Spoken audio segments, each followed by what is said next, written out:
So verse 34 of that verse is the key. It says, the king looked towards heaven, and finally, after 7 years, he humbles himself and he begins to worship. And notice what happens. His understanding returned to him. Isn't that beautiful? All of a sudden he wakes up. What am I doing? Where am I at? This isn't me. This is what I was meant to do. This isn't the level I was called to live at. And he comes to himself.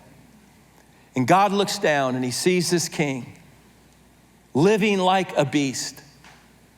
And he sees his humility and he sees his worship. And God says, it's taken 7 years, but he's finally looking my way.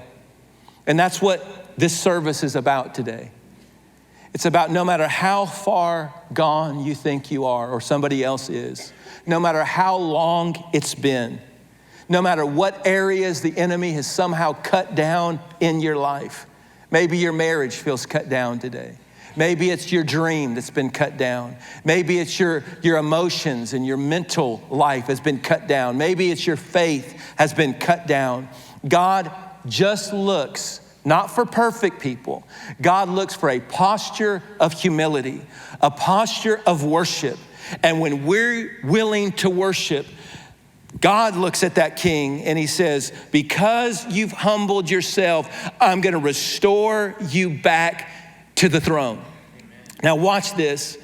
The word worship or bless, when it says that the king blessed God, it's the word barak, which means to kneel. Every time barak is used in the Bible, it's mentioned in a desperate situation. So barak represents not just lifting your hands in a cute way in a worship service. It represents desperate worship. It represents, I've tried everything I know to do, and I've come up with no answers, no solutions, and that's when you barak. One translation said that barak is the praise or the worship of a helpless one.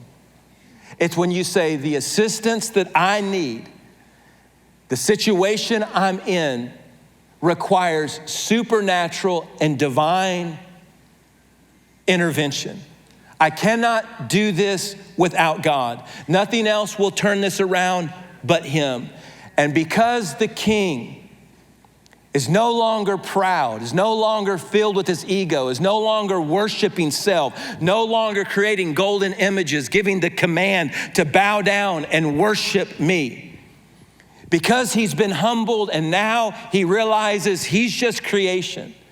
Doesn't matter what his title is. It doesn't matter what his position is. It doesn't matter what his success is. He's just a man. And when he humbles himself, God says, I'm going to restore him back to his throne. I'm restoring his family. And God loosed everything that had been tied up in those roots and that stump that the enemy tried to completely destroy. This means that in church life, every now and then, you've got to say, my cute, fancy, sophisticated worship may not cut it. I may have to say, in this situation, I'm helpless.